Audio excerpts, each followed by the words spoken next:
I have made it to New Jersey, and after my grueling trip that took all of 2 hours, I am here with the SRTFP crew to bring us into week 4. Missing with us right now is Tev. We might see him later on in the podcast, but for now, I'm Matt.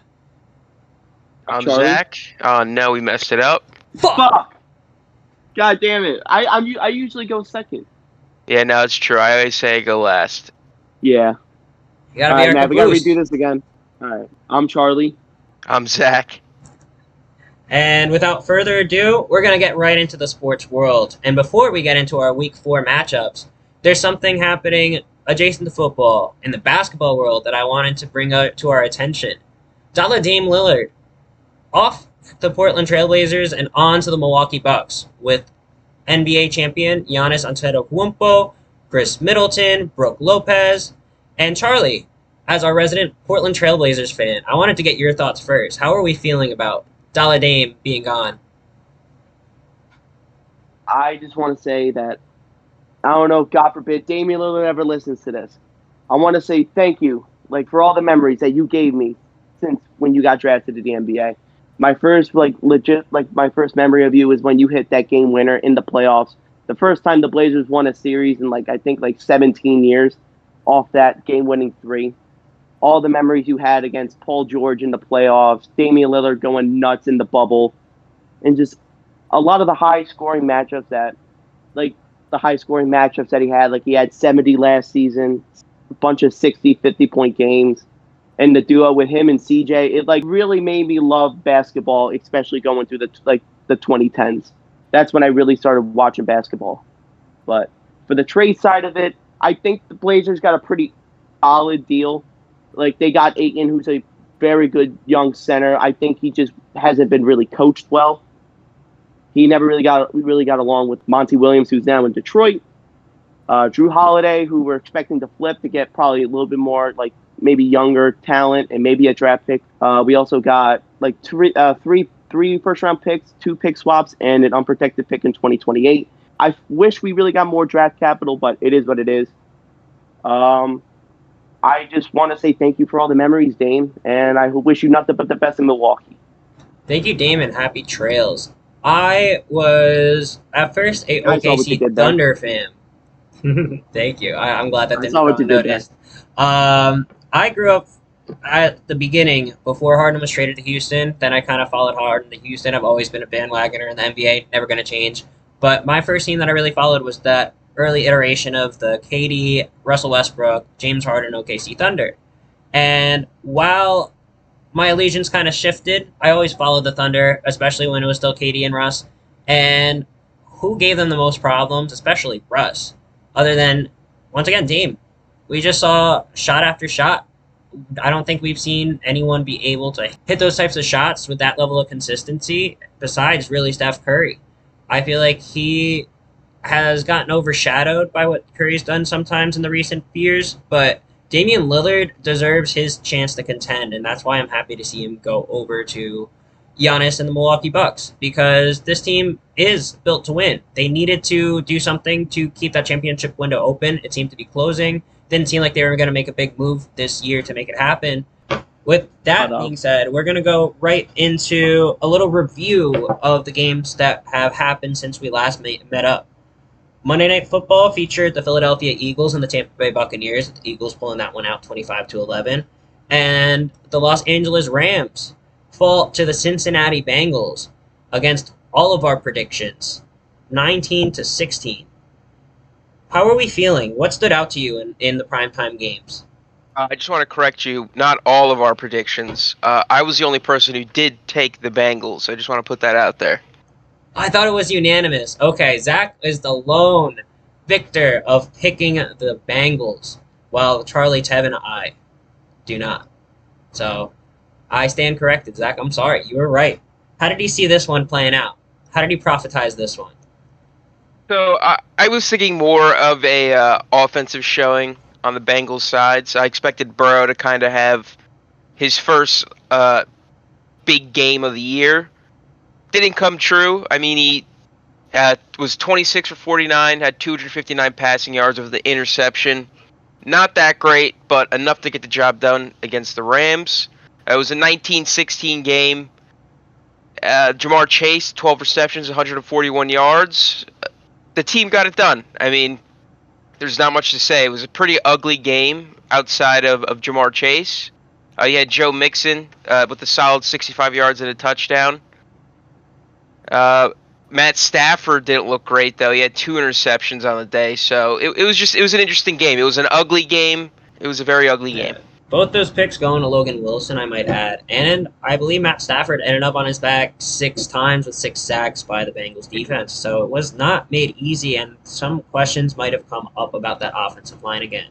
And I actually looked at this. I probably paid the most attention to this week, the Eagles-Buccaneers game. I wanted to see if Baker Mayfield could possibly look legit, if this Buccaneers team could be a legit contender. That, Tom Brady who?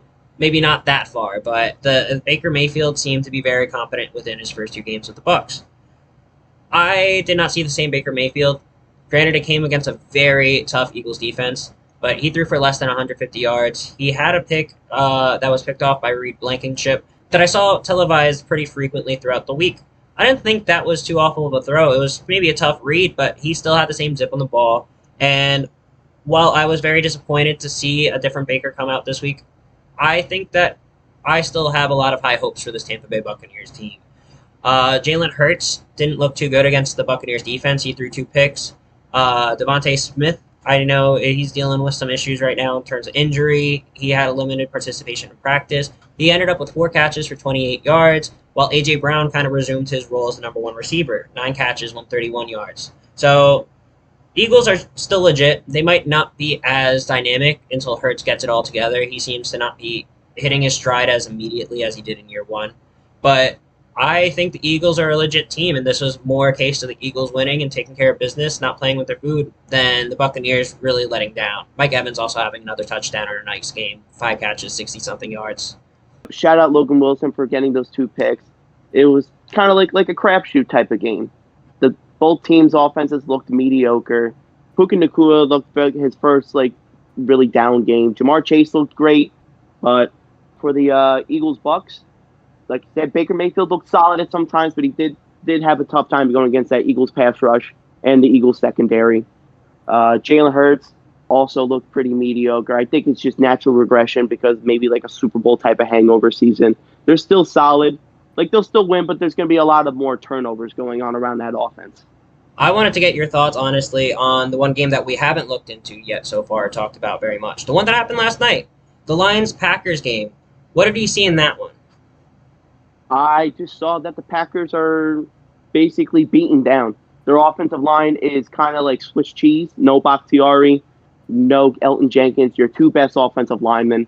Jordan Love looked like he really came down to earth, especially with the turnovers. With the Lions on the opponent side of the ball, the Detroit Lions look pretty good. Their defense looks very solid, even though Brian Branch got hurt twice in that game. David Montgomery is getting 32 carries coming off an injury for some reason, but I'm hoping for you Jahmyr Gibbs fantasy owners out there. I'm happily don't have to deal with that situation, but I know you guys own him out there. It's gonna get better. I have a feeling it's gonna get better. Wait till the second half of the season. It's only week 4. We got about 14 more weeks of football left. We still have a lot of time. I was impressed that David Montgomery was able to take such a workload right after coming back with a quad contusion. I'm really impressed with Montgomery. It's still close to that 4 yards per carry, but I think you're right. We're going to see more Jahmyr Gibbs as the season goes down. We're seeing him be avoided for I think they're trying to avoid wearing him down early. The 32 to 8 carry split definitely kind of is evidence of that. So I also wanted to pay attention to this Lions defense that got after Jordan Love real quick. Aiden Hutchinson once again leading the way with a sack and a half. Brian Branch looking the part of one of the best defensive backs in the league when he was on the field. Yeah, I felt like this one was Jordan Love still.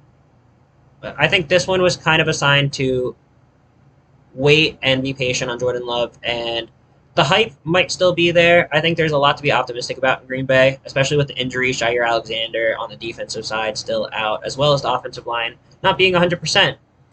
So I'm willing to wait on the Packers. I think this was great to see Detroit win in this fashion. And without further ado, I also wanted to bring our attention to a game that's not necessarily happening Sunday afternoon. At least for us, Sunday afternoon in Europe. In London, Jacksonville Jaguars and the Atlanta Falcons are starting off our Sunday with a 9:30 game and a Toy Story variation being aired on Disney Plus. How are we feeling about that? And which version of the game are we watching? I don't even know what to think about that. Like, it just seems like it's going to be a fever dream. It just doesn't make sense. I don't understand how it's going to run. Like, what is it supposed to be? It's animated? Is it like in real time? Yes. Is Trevor Lawrence going to be running around with a Woody cowboy hat on? Like, are they going to give Woody the golden 40 locks? yards to the house?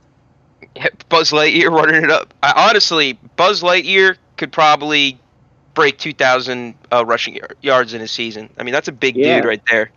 Yeah, and to infinity and beyond, man. He's going to break the rush. He's going to get the Triple Crown. I don't know. I feel like we would see a Zurg-inspired defensive scheme if Buzz Lightyear ever came into the league. So I'm tempering my expectations there. I was about to actually go all in about the fucking Toy Story analysis, but fuck this. I'm moving on. But the other headline that comes with this game is the Calvin Ridley revenge game. Obviously, Calvin Ridley suspended indefinitely by the Falcons for gambling, and after some mental health issues also taking place, he was traded for a third-round pick to the Jacksonville Jaguars, where he can get a fresh start and become the number one option to Trevor Lawrence. So, how are we going to see Calvin Ridley used in this game? What I think Calvin Ridley, how he should be used, is that actually just switch to play callers. Doug needs to call this game if Calvin Ridley needs to have to be like more involved in his offense. With Press Taylor, their offensive coordinator, this offense looks very stale and bland. Like they're running like Travis Etienne, who's like a very like more like outside guy down the middle, where you also have like a bigger guy like Tank Bigsby, also there, who is a rookie. But I feel like this offense is better coached, better play calling when it's Doug Peterson dealing with the offensive work. Calvin Ridley does need to step up. Trevor Lawrence needs to step up. This offense has been very mediocre, losing to the Chiefs in a low-scoring fashion and just getting embarrassed last week by the Houston Texans. This is a big game for this Jags offense, and obviously in this game, I'm going to take the Jacksonville Jaguars for the win. All right, we got Charlie taking the Jaguars. And Zach, who are we taking today in London? I'm going to be looking at the Jaguars, too. I think they're going to bounce back, even out that record at 2-2. I think Trevor Lawrence is primed for a decent game. The only thing on the Falcons side that I'm interested to see, last time they played in London against the Jets in 2021, Kyle Pitts had his first and only touchdown that season. So I think he's going to repeat that. I think he's going to be in the end zone for his first and only time this season because Spencer Ritter won't be able to throw the ball for the rest of the year because he sucks and I hate him. Spencer Ritter. Oh, I was thinking of Spencer Rattler down in college. You mean Desmond Ritter? Desmond Ritter. Oh my God! Scratch that from the record. Legend. Restart. So okay, I think the Jaguars are going to even out their record at 2-2. I think Trevor Lawrence is going to have a decent bounce back game, and I think Kyle Pitts is going to find the end zone, just like he did in 2021, the last time they played in London, for his first and only touchdown that season. I think Kyle Pitts is going to have his only touchdown this season because Desmond Ritter doesn't know how to throw the ball. There we go. I am making it a clean sweep. Obviously, we're not having Tev here to make his prediction, but I'm going with the Jaguars as well. I think that's a cool prediction to have Kyle Pitts once again score in London. I remember watching that game when the Jets were in London against the Falcons, and being to my dismay, I was hoping that Kyle Pitts would go a little bit longer without scoring his first touchdown because we were already at week 4 or 5 of the season. That was a bit of a story at the time.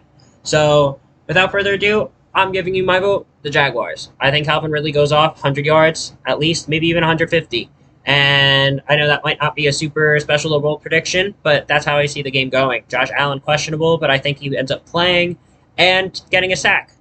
And I also want to bring our attention to another Josh Allen within this football league that gets a lot more publicity, and rightfully so, especially when leading a contender like the Buffalo Bills. We're seeing potentially the game of the week against the Miami Dolphins after they put up 70 points against the Denver Broncos. How are we feeling about this game? An AFC East juggernaut showdown. Unfortunately, this is going to be the matchup that determines. Well, not necessarily determines, but it is the matchup between the two teams that are going to end up winning the AFC East. It's either going to be the Dolphins or the Bills. Obviously, we're seeing the Dolphins right now with this just ridiculous offense. And, the Bills, they're chugging along. Josh Allen hasn't been amazing this year, but he is 9-2 in his career against the Dolphins. So I'm kind of predicting that he's going to keep that going. He's going to go 10-2. I think he's going to take down the Dolphins in Buffalo. I don't think the Dolphins like that cold weather up there. It's going to be an interesting game. I think we might see Tyreek Hill slow down a bit. I don't think they're going to put up 70 on the Bills defense. I think it's going to be a close game, but I'm leaning with the Bills. And I agree with you right there, Zach. I think the Bills are going to win this game. I think what happened last week was one of the weirdest games we've ever seen out of the Miami Dolphins. Well, you're never going to see Raheem Mostert and Devon Achane going for 3 or 4 touchdowns this week. This defense it's going to be a low-scoring game. I am going to take the Buffalo Bills in a pretty dominant defensive fashion. I'm disappointed in you guys. I can't believe that we saw what we did last week, and there's still doubt over the Dolphins. Yeah, we're not going to see them score 70 on a tough Bills team. But this team was getting it done. They beat the Patriots relatively soundly before that game got a little weird and close at the end. And week 1, I felt like they were just as dynamic. We saw Tyreek Hill put on a show against this Los Angeles Chargers team. This Dolphin squad isn't going to play down to the Bills. I know they might be riding high. Things are looking really good. This might be an opportunity going on the road to colder weather for them to drop one. And I would forgive them if they did. This is going to be one of the games that they're more likely to lose in the season. I still can't go against the Dolphins, though. Jalen Waddle's coming back. They're not going to need a chain, or Raheem Mostert to score 4 touchdowns. If they can split 2 touchdowns between the two of them, I'm sure Tyreek Hill's going to get in that end zone. I'm sure Jalen Waddle's going to get involved again. I just think there are too many weapons on this Dolphins team, and this team is too well coached under Mike McDaniel that I don't think that they're going to risk dropping this one. Give me the Dolphins. And I know I said that this is going to be America's Game of the Week between the Dolphins and the Bills. Some of us might agree to disagree. Charlie, you had another game pegged as your America's Game of the Week, and I want you to bring us in. Absolutely. America's #1 game of the week. 2 elite offenses who got obliterated last week by their opponents. The Chicago Bears are going to be taking on the Broncos country. Let's ride. Russell Wilson-led offense. I am very intrigued about this matchup. Are the Bears finally going to get over 10 points this season? Or is the Broncos defense going to allow 70 again? And to my dismay, I am going to have the Broncos win this matchup. I think what happened against Miami should have never happened, and it will probably never happen again, especially against this Bears offense. But I think that Russell Wilson is playing pretty solid, but when he actually has their defense stepping up, and I think this is when the Broncos are going to have a pretty good game. I'm going to take the Denver Broncos in this one. Zach, what direction are you headed in this game? I'm going to make my boldest prediction of the year. We have 2 0-3 teams walking into Soldier Field on Sunday. I don't think either of those teams are going to walk out with a win. I think we're going to see a tie. Just because the Broncos and the Bears are both just having abysmal starts, I think the football gods are going to just make it even worse for both of them. There's way too many storylines going into this game. We want to see bounce-back games from both of these QBs. I mean, Justin Fields, no one knows what's going on with him right now. I mean, he looked great at points last year, and I know Bears fans coming into this year were very excited to see what he could do with, a slightly retooled offense, having guys like Chase Claypool, but he just hasn't been, he hasn't come close to living up to expectations. We're not going to see 70 points on either side of the ball. I think if anything, This will be a relatively low-scoring game, so I'm going to go 13-13. Wow. Zach setting himself up. Whether the Broncos win or the Bears win, that would put you down at a loss. But you could be the only one walking out of here with a win if that does come true. And between two teams of ineptitude, I love your prediction. I'm not ready to hop right on. I'm right along with Charlie, kind of with the Broncos taking this one out of the Bears' hands. The Bears and the Broncos, as I said, ineptitude. I think that there's a lot of issues whether Sean Payton is going to be the guy for this Denver Broncos team, for the sake of how the hell do you let anyone put up 70 on you? You're not even the team that lost their defensive coordinator. That's the Bears, the team you're playing this week.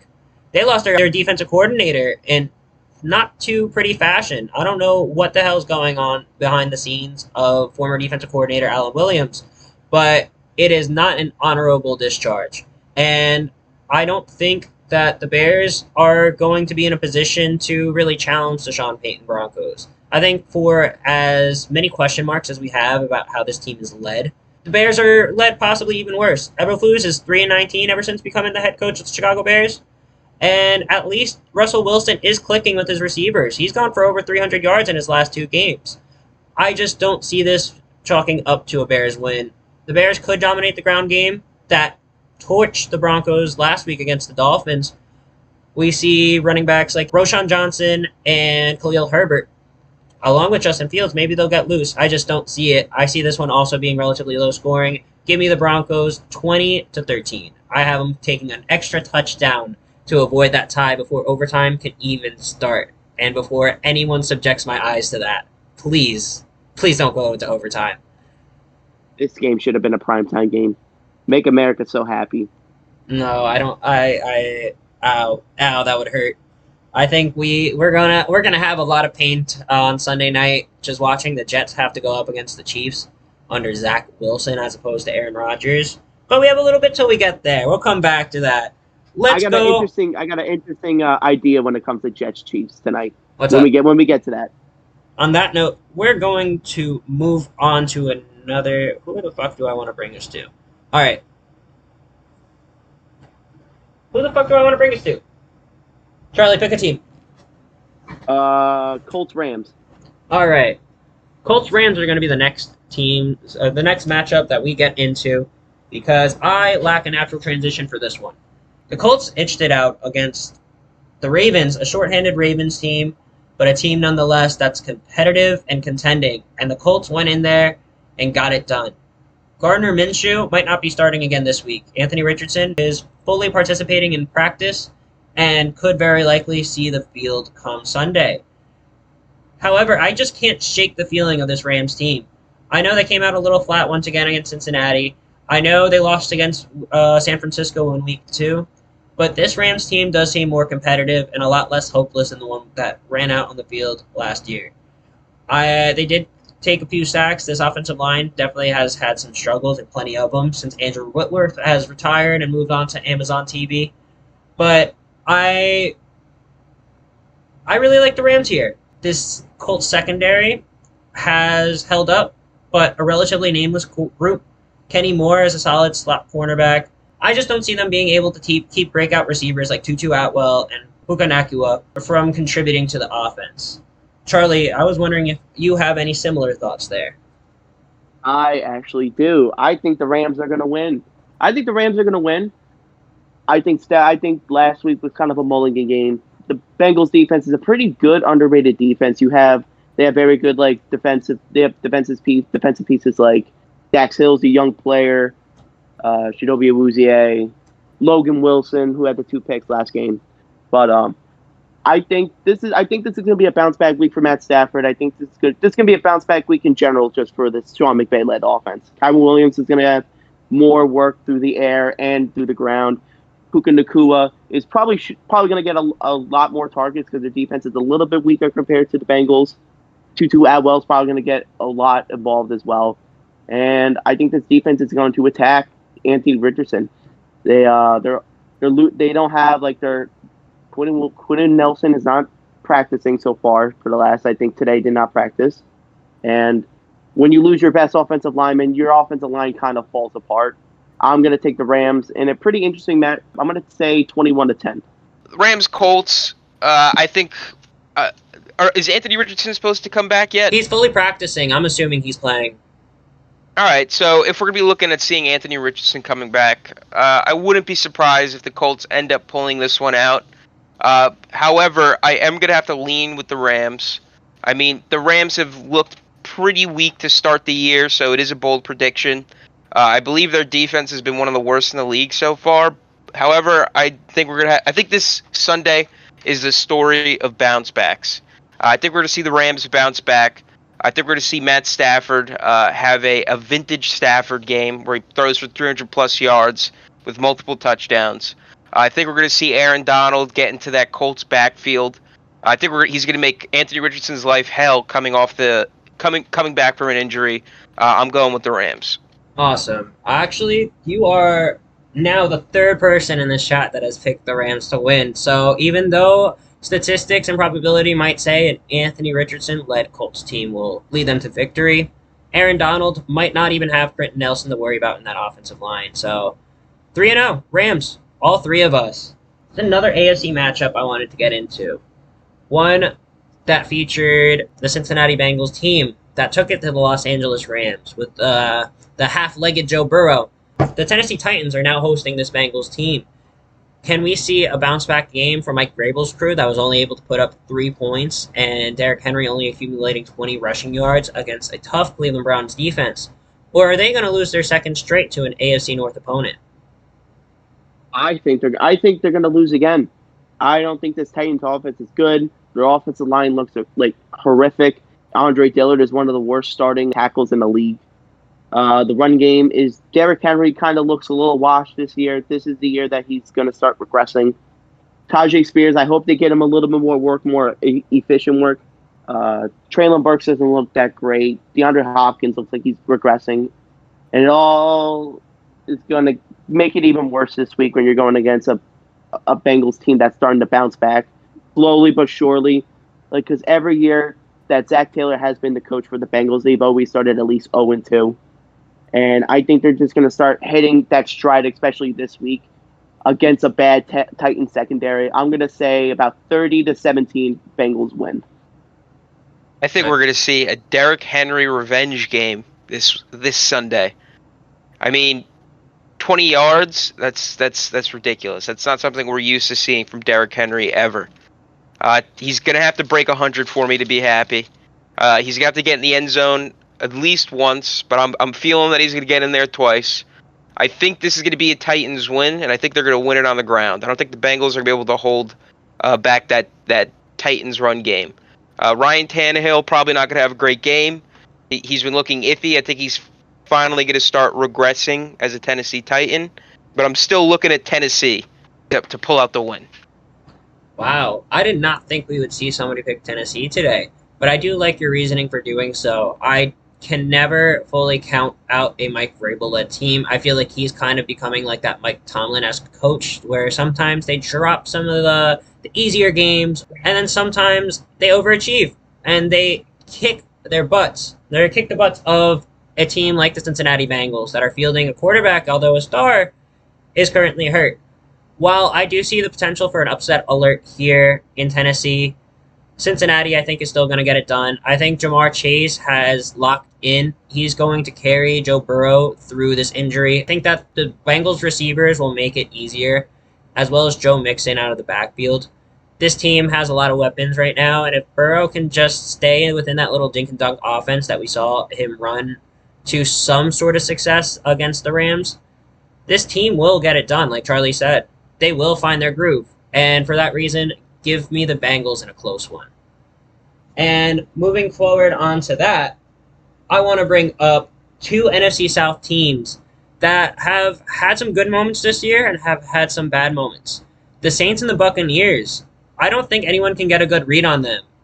What are you guys thinking into their NFC South matchup this weekend?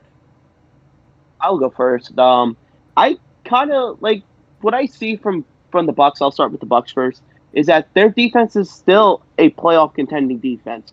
Like Devin White and Levante David are still pretty good linebackers. You still got Vita Vea inside on the defensive line. You also got pretty good secondary. You got two good secondary corners like Jamel Dean, Carlton Davis. But on the Saints side, yeah, you have Derek Carr, but not for this week because he's out. You got Jameis Winston going in there. A little bit of a revenge game for Jameis Winston. But I think going into this game, this is going to be a pretty not so good game for Jameis. I think he'll have a lot of yardage, but I think there's going to be some turnovers involved. So I think this Bucs defense is going to take control and win dominantly. I'm going to say 20-7. Give me the Buccaneers. I'm looking at the Buccaneers too. I think there's just too many question marks with the Saints right now. Alvin Kamara is coming back from his suspension, probably going to be a little bit rusty. Derek Carr is still a question mark. Jameis Winston I think he's a serviceable quarterback, but I don't think he's a guy who could win you games with his turnovers. I'm going to be looking at Levante David and Shaquille Barrett getting into that Saints backfield. I'm thinking fumbles this week. I don't know. I feel like the ball's going to be slippery. I think we're going to see Levante David, Shaquille Barrett have some good games. I also think that it's just going to be the start to Baker Mayfield's reign of terror in the NFC South. I really think he fits well into that offense, especially a guy like Mike Evans. I think last week was a mulligan for them. They just ran into a buzzsaw. That's the Eagles' defense right now. So I'm going to go with the Buccaneers. I'm alone in picking the Saints. Zach, what happened to the week of bounce backs? We're going to see Jameis Winston play against the team that drafted him, the team that he went 30 for 30 on. And for that, give me Jameis and the New Orleans Saints to win. Alvin Kamara is coming back. Alvin Kamara is getting a little mileage on his tank. So I think it might have been a good thing that he comes back with some fresh, spry legs when people have already been playing for 3 weeks. That might be the best Alvin Kamara we see all season, depending if he takes the Derrick Henry route and seems to be showing some tread on his tires. But even without Derek Carr, this Saints receiving core, Rashid Shaheed, Chris Olave, Michael Thomas is still there. Jimmy Graham got into the end zone last week. Give me the Saints. There's just such a vibe about the Saints this year. I'm starting to think that they're my favorites to win the NFC South. Sorry to the Falcons, and less sorry to the Panthers, because they've been disappointing so far. Speaking of that Panthers team, we haven't even touched on them yet. They're facing another winless team in the Vikings. Funny that all 4 winless teams are facing winless teams this week. A Panthers team that is without players like J.C. Horn, Shaq Thompson, Braden Christensen, maybe even Bryce Young again, could be facing a Minnesota Vikings team that is craving a win. The Vikings might be pretty clearly the best of the 3 winless teams. I was wondering if you guys have any thoughts on that or how the game's going to go Sunday.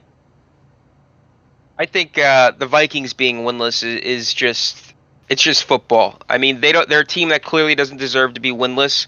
Kirk Cousins leading the NFL with passing yards right now, and I believe he's close to setting resetting the record for the Vikings in the most passing yards through the first 4 games of a season.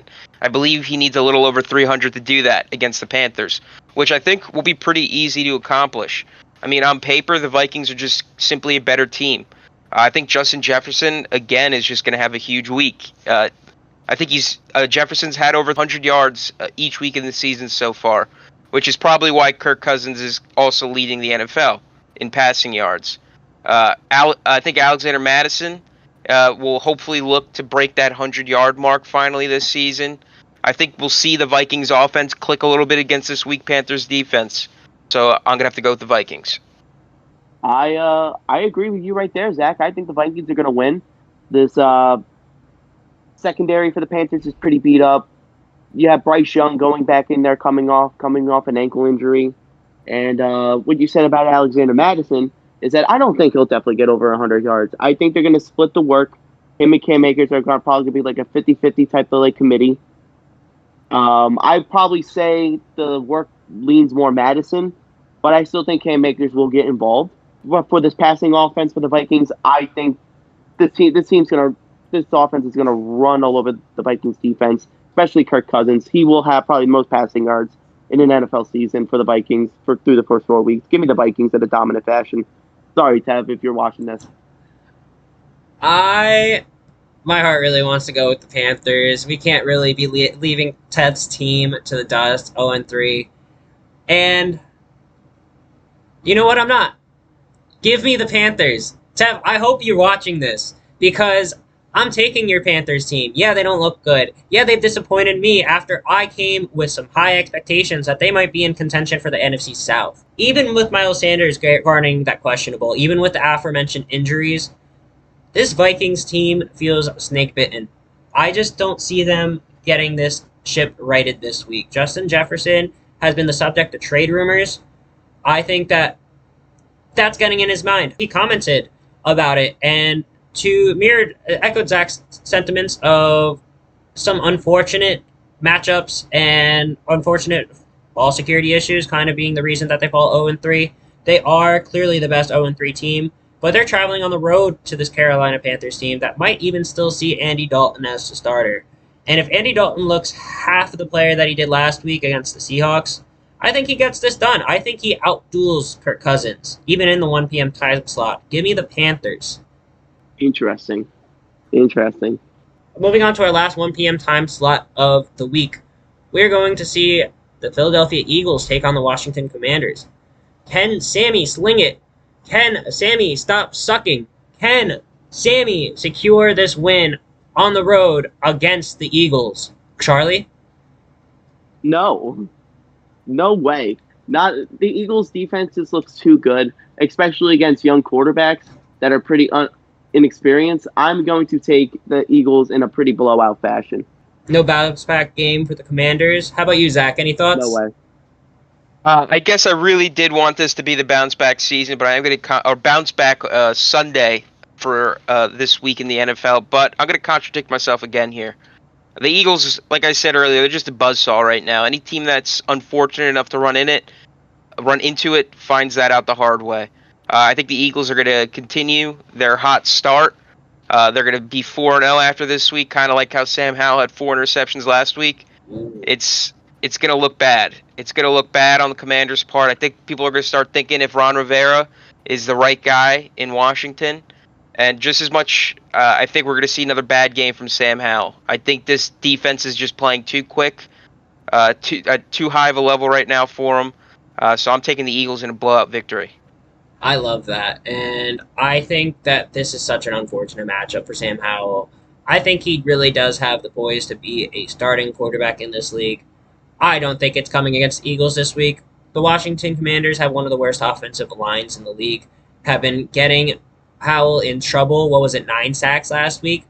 It was an insane amount along with those 4 picks. I don't think the Eagles will... You know what? No, scratch that. I think the Eagles will come close and maybe even surpass that 9 sack amount. They have one of the best defensive fronts in the league, even without Javon Hargrave.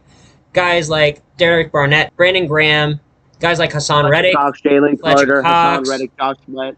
Yeah, all the guys that Charlie mentioned. I feel like this defensive line is going to feast upon Sam Howell and the Washington offense. Give me the Eagles, and I don't think this one's going to be close either. I think we wait another week before we see the Washington Commanders bounce back. And speaking of bounce back games, hopefully we see one for this Las Vegas Raiders team. They've been stinking it up, and they stunk it up on primetime against the Pittsburgh Steelers.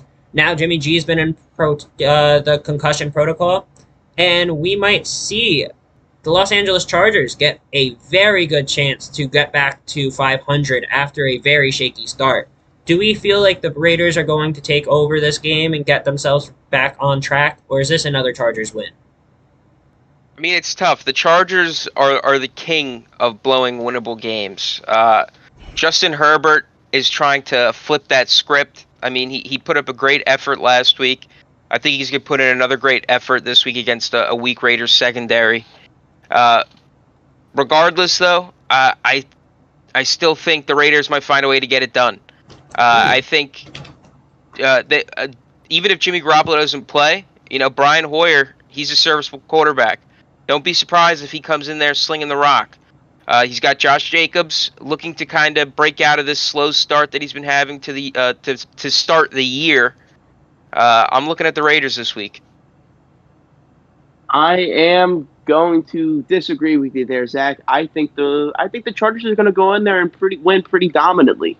Like, I think this might be another case where the Chargers actually might catch a break this week, or mostly Brandon Staley will catch a break this week, because with Jimmy G in concussion protocol still, status is still in the air. I don't really trust Brian Hoyer, who's like a guy in his late 30s. I would rather see the rookie from Purdue, Aiden O'Connell, preseason legend. But I still think this Chargers offense, especially led by Kellen Moore, is going to embarrass this defense. And I'm going to say the Chargers win 30-13. 31-13. I think that we're in for a toilet bowl of a coaching matchup between Josh McDaniels, the guy that can't seem to properly utilize Josh Jacobs and Devontae Adams, as well as Jimmy Garoppolo, who is a career winner, against Brandon Staley, the defensive coach that is currently coaching one of the worst defensive teams in the league. Even though the Chargers came out with a win against the Minnesota Vikings last week, still got close. I think we still saw a lot of what Staley offers in terms of the negative. We see a coach that can't get out of his own way situationally. And for that, I feel like it's very tough to back Staley. I don't feel like this game's going to play out necessarily as we would typically see. That being said, I think Justin Herbert will be able to save his head coach. I think that this is a defense that lacks big names, especially with Chandler Jones out. Marcus Peters picked up so late into the offseason. I really just don't see this Raiders team meshing. I don't think McDaniels is going to prove me wrong. Maybe he will, maybe show some resilience and prove it through his team and his scheming, but give me the Chargers on this one. I'm with Charlie. And another interesting matchup this week, two young, interesting quarterbacks are going head-to-head. The 1-2 Houston Texans taking on the 2-1 Pittsburgh Steelers. Zach, I would figure to start off with you. What do you think about this game so far? So I think the Steelers and Texans are two teams that are just not going to be playing well this year. They're kind of we came into this year expecting them to be two of the weaker teams in the NFL. Even given the Steelers have a pretty strong defense, they just don't have the answer on offense. However, I think we're going to see the Steelers defense kind of take over this game. They're going to see T.J. Watt get some sacks in there. He might eclipse that 4 mark, break his own single game career high record. I don't think a rookie quarterback in C.J. Stroud is able to outmaneuver the Steelers defense. So I'm gonna go. It's gonna be a low scoring game, but I'm gonna have to look at the Steelers for this. I'm going to go against you there, Zach. Yeah, I think that Laramie Tunsil is going to be out, and he's been out for 3 weeks in a row. That being said, we saw them tear up this Jacksonville Jaguars defense, which isn't a slouch on its own right. I think that he's put it together sooner than any other quarterback. And these wide receivers are fantastic. I think Nico Collins is doing a good job. Tank Dell is coming to life. Robert Woods still has gas left in the tank. I think that if he can get the ball out, if he can stay poised in the face of Alex Highsmith and TJ Watt, this Steelers secondary isn't all it's cracked up to be. Those guys will be open down the field, and for the same reason I took the Raiders against the Pittsburgh Steelers last week, I'm taking the Houston Texans at home against the Pittsburgh Steelers. I agree with you, Matt. I think the Pittsburgh Steelers will lose. I think this is going to be a trap game for them. Like, I know TJ Watt is leading the league in sacks right now. What I remember is that he leads the NFL with 6 sacks. But on the Steelers side of the ball, I think George Pickens is going to have a big game this week. I think this is one matchup that he's going to be kind of like taking advantage because no Derek Stingley. He's out for I think 6 to 8 weeks with an injury. And I think George Pickens command a bunch of targets this week. I think Matt Canada will probably give him more option to roam this offense. He's been very closer with Kenny Pickett because the Steelers gave him a higher role to develop Kenny Pickett. But I don't think that's the case this week. I think that this Texans defense, which is young but pretty nasty as well, Will McDonald, you got Christian Harris, a couple of Alabama guys there, D'Amico Ryans as the former Niners defensive coordinator. I think this is going to be an upset game for the Texans. Give me the Houston Texans to win. Texans, salute to Charlie. I wasn't expecting solidarity on that one either. I like seeing that. I'm a big fan of Stroud this week. Shout out CJ Stroud. Yeah, I'm excited to see what Stroud does. Maybe the Pittsburgh defense will make me eat my words, but for now, give me the rookie. And team that I was very proud in picking last week was the Arizona Cardinals over the Dallas Cowboys. They did not prove me wrong. And honestly, guys, I'm not even going to delay this. I'm not taking the Cardinals again. 49ers are a different beast. They have so many weapons. They are a very well-oiled, disciplined machine. I don't think they're going to be dropping any Cowboys fashion games. That's not in the 49ers. Nature, give me the 49ers. I think they're going to run all over this Cardinals team. I don't think Purdy's going to have to throw the ball 20 times. So looking at the Cardinals and the 49ers, I mean, there's no way they can get it done in back-to-back weeks, upsetting, honestly, the two league favorites, in my opinion, number 1 and number 2. However you want to order the 49ers and the Cowboys, they're clearly two of the best teams in the league right now. They're not getting it done back-to-back. I have no faith in Josh Dobbs. I have no faith in John Gannon. I think this is going to be a dominant 49ers wins. Matt, you said it perfectly. They just have too many weapons on offense, and they have just as many weapons on defense. I think this 49ers team is just going to smother the Cardinals.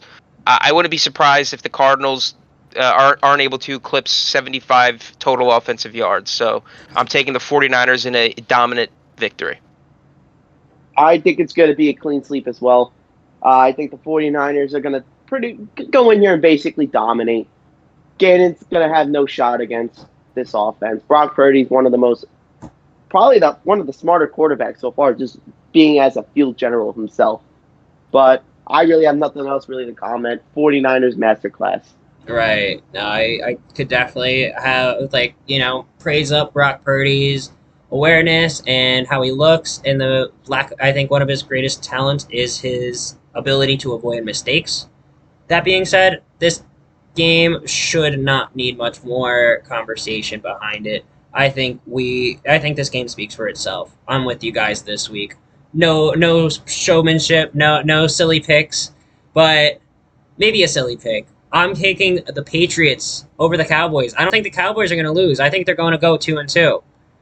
Am I crazy for thinking that? That's the pick that I changed right before this podcast began, because Ezekiel Elliott and Will Grier are a part of this Patriots team and could leak some of the secrets, some of the skeletons in the closet for this Dallas offense. Am I alone in picking the Patriots, guys? All right, I'll go first. But I disagree with you, Matt. I think the Patriots are going to probably get your ass kicked there. This team, they played solid against the Jets defense, but Jets defense is no Cowboys defense. Micah Parsons is still there. It's still very difficult to stop that man. I think with that, what you said about the Zeke knowing the signals, I disagree with that, because that was a whole different offense. Kellen Moore is now in Los Angeles. Brian Schottenheimer is now the offensive coordinator there in Dallas. I think it's a different offense, and I have the Cowboys winning. It's going to be close. It's going to be a low-scoring game, but I'm going to take the Cowboys in that matchup. I don't know. I think the Patriots have an opportunity to make the AFC East interesting here. You can't ever count off the Pats, especially being led by Bill Belichick. And I do think the Cowboys are still going to have the monkey on their back from last week against the Cardinals. I think it's going to be tough for them to kind of find their footing after losing the way they did to a weak Cardinals team. Micah Parsons was contained by that Cardinals offensive line. I think the Pats have the ability to do that too. So I'm going to have to look at the Pats for this. I think the Pats might pull this one out, go to 2-2 on the season. Let's go. I thought I was the only one. I thought I'd be the Lone Ranger for that game as well.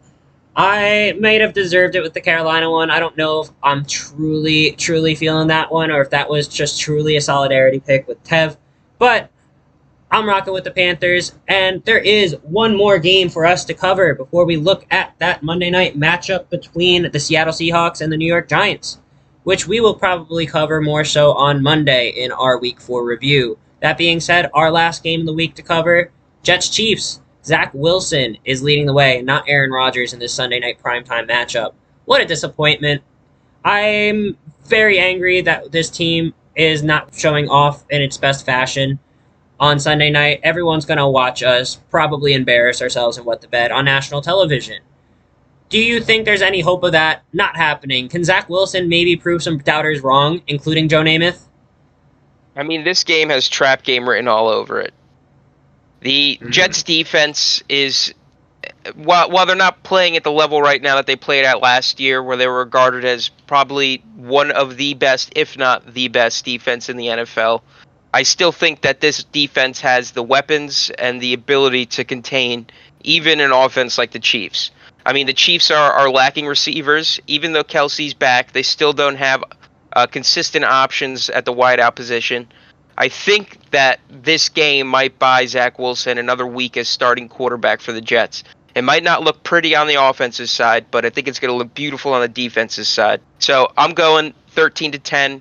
Jets eke it out Sunday Night Football.